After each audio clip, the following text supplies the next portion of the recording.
est écrit. Ça signifie quoi? Que quand vous vous sentez la fatigue,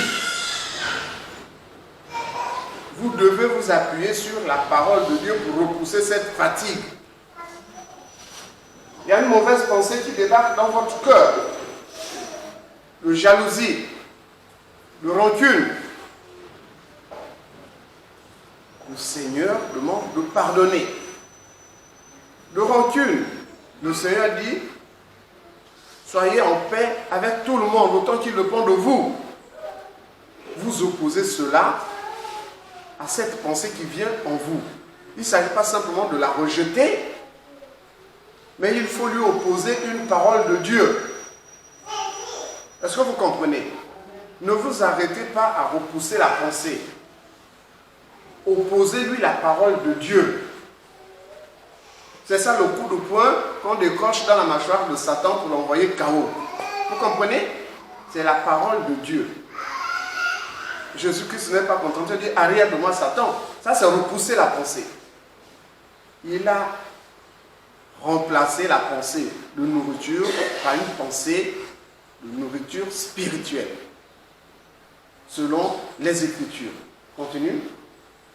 Le diable le transporta dans la ville sainte, le plaça sur le haut du temple et lui dit, si tu es fils de Dieu, jette-toi en bas, car il est écrit, il donnera des ordres à ses anges à ton sujet, et ils te porteront sur les mains, de peur que ton pied ne heurte contre une pierre. Jésus lui dit, il est aussi écrit, tu ne tenteras point le Seigneur ton Dieu. Voilà. Donc une pensée de vanité vient au-dedans de son cœur. Il sait que ça ne vient pas de Dieu. Il repousse cela avec une foi ferme. Tu es en train de jeûner.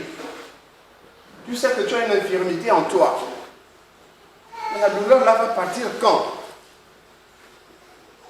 Mais le malaise là va partir quand? Cette pensée-là émerge dans ton cœur. C'est le diable qui est en train de dire, mais tu jeûnes là pour rien. Regarde, la maladie est toujours là. C'est ce que ça veut dire, spirituellement. Arrière de moi, Satan. Le jeûne là, c'est pour nettoyer mon âme. Dieu s'occupera du corps le moment venu. Ouais. Vous repoussez cela spirituellement. Parce que vous avez foi en votre Dieu. Le jeûne, c'est pour l'âme, c'est pas pour le corps. Pourquoi maintenant la pensée de la maladie vient maintenant? La maladie, c'est dans le corps. Et cette pensée-là débarque à cet instant-là. Tu la repousses en disant, aujourd'hui, c'est le jour où j'humilie mon âme. Ce n'est pas le jour où j'humilie mon corps, j'humilie mon âme. Maintenant, l'âme étant dans l'humilité, le corps suit. C'est tout. Mais ce n'est pas le jour du corps. Dieu s'occupera du corps. Pour l'instant, il s'occupe de mon âme. Parce que mon âme est malade, c'est ça que je veux soigner maintenant. Et vous repoussez cela. Ensuite. Au verset 8. Le diable le transporta encore sur une montagne très élevée. Lui montra tous les royaumes du monde et leur gloire. Et lui dit, je te donnerai toutes ces choses si tu te prosternes et m'adores. Jésus lui dit, retire-toi, Satan. Arrière de moi, Satan. Oui. Car il est écrit, tu adoreras le Seigneur ton Dieu et tu le serviras lui seul. Alors le diable le laissa. Voilà, on va s'arrêter là. Ça, c'est un détail que nous n'avons pas vu la dernière fois. Une pensée vient d'émerger dans ton cœur. Tu reconnais que ça, ce n'est pas lié à l'humilité de mon âme. Ce n'est pas lié à ma relation avec Dieu. Ce n'est pas lié à la parole de Dieu que je connais. Donc ça n'a rien à faire à cet instant-là dans ton cœur. Mais ne te contente pas de blâmer cette pensée en quelque sorte, de dire arrière de moi Satan en quelque sorte. Il faut remplacer cette pensée-là par la parole de Dieu qui sied, qui correspond à cette situation. Tu sens la fatigue? Seigneur, le corps est en train de se fatiguer. Restaure mon âme. Car tu es le réparateur des brèches. C'est écrit. Tu es dans le jeûne et la faim, la soif commence à se manifester. Tu sais que ce n'est pas le moment de t'occuper du corps. Arrière de moi, Satan.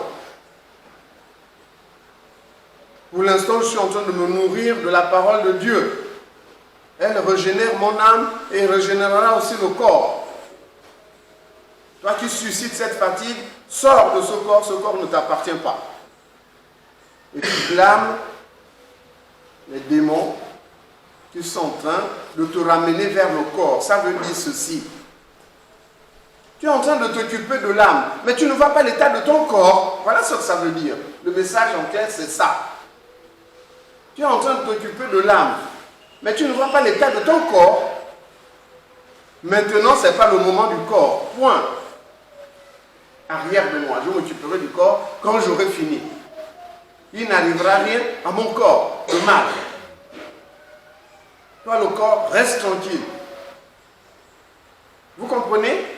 Donc, il y a cette force que vous devez cultiver en vous, cette assurance que vous devez cultiver en vous, que le Seigneur, pendant que vous jeûnez, s'occupe de votre corps. Si le corps est en défaillance là-bas, ça ne vous regarde pas, ça regarde votre Dieu. Vous l'invoquez pour ça. Vous lui rappelez que vous êtes dans un corps faible, fragile, qu'il s'en occupe, au même titre qu'il s'occupe de votre âme. Et vous gagnerez de la fermeté dans votre jeûne et vous verrez la fatigue partir. L'autre erreur que vous commettez souvent, le jour du jeûne, c'est là que vous allez travailler maintenant plus que les autres jours. C'est là que vous allez veiller plus que les autres jours. Au lieu de veiller dans la prière, vous veillez devant la télé. Vous veillez dans le Congo-ça. Dans les conversations banales. Là où tu dormais à 21h, tu vas dormir maintenant à minuit. Donc de 21h à minuit, soit 3h, tu n'as rien fait pour ton âme. En réalité, sans le savoir, tu t'es occupé de ton corps. Des choses vaines.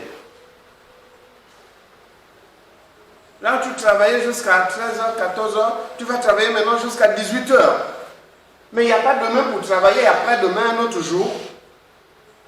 Certes, le travail, il faut le faire. Je ne dis pas qu'il faut arrêter le travail. Non. Mais dégagez suffisamment de temps pour vous tenir en présence de votre Dieu, en présence de notre Seigneur.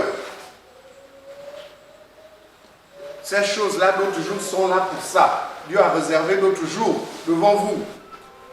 Et du reste, avec la force que le Seigneur va vous donner à la sortie du jeûne, vous pouvez maintenant travailler comme 10.